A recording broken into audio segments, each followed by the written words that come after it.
कहे दे, कुछ कहे दे। अभी बस करी रे बगली रहे दे, अभी बस करी रे बगली रहे दे। दर्द दिले मारी वो पहिले सहे दे, अभी बस करी रे बगली रहे दे। दर्द दिले मारी वो पहिले सहे दे।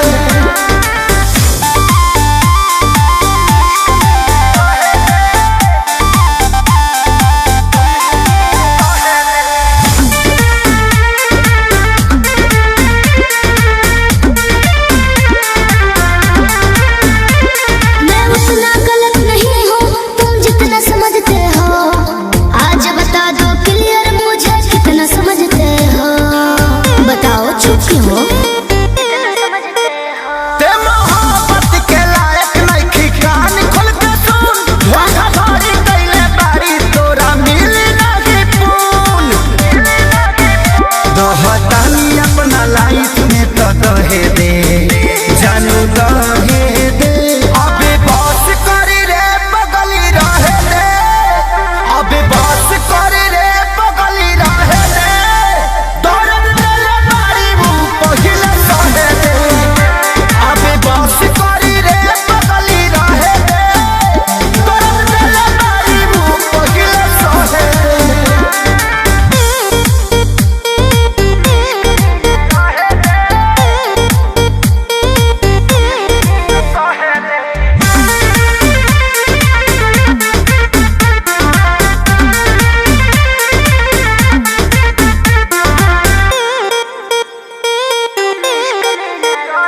मैं कहीं रहूं पर जाना तुम पे मरती रहूंगी जी, 40% प्यार तुमसे करती रहूंगी जी, दिल के कोने में रहूंगी।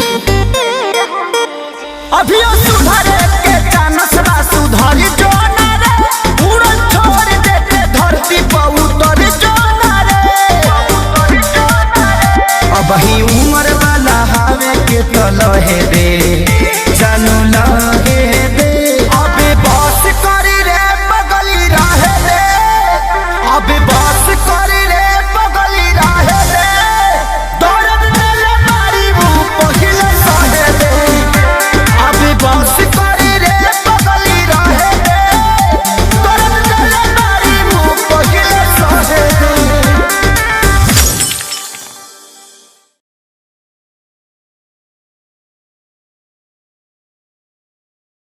बाबू मेरे सोना तुम इश्क में ना रोना, मैं लाख बड़े कब कर लो तुम ही मेरे होना। मेरे बाबू मेरे सोना तुम इश्क में ना रोना, मैं लाख बड़े कब कर लो तुम ही मेरे होना। समझा करो मुँह बंद कर हमरो के कुछ कहे दे, कुछ कहे दे। अभी बस करी रे बगली रहे दे, अभी बस करी रे बगली रहे दे। दर्द दिले मारी वो पहिले सहे दे, अभी बस करी रे बगली रहे दे। दर्द दिले मारी वो पहिले सहे दे।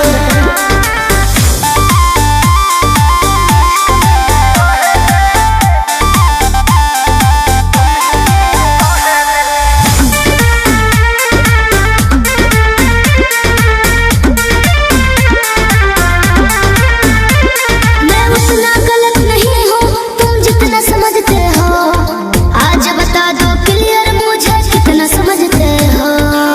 बताओ चुप क्यों हो? ते मोहब्बत के लायक नइखी, कान खोल के सुन। धोखाधड़ी कइले बारी तोरा मिली नाही पून। दहतानी अपना लाइफ में तो दहे दे,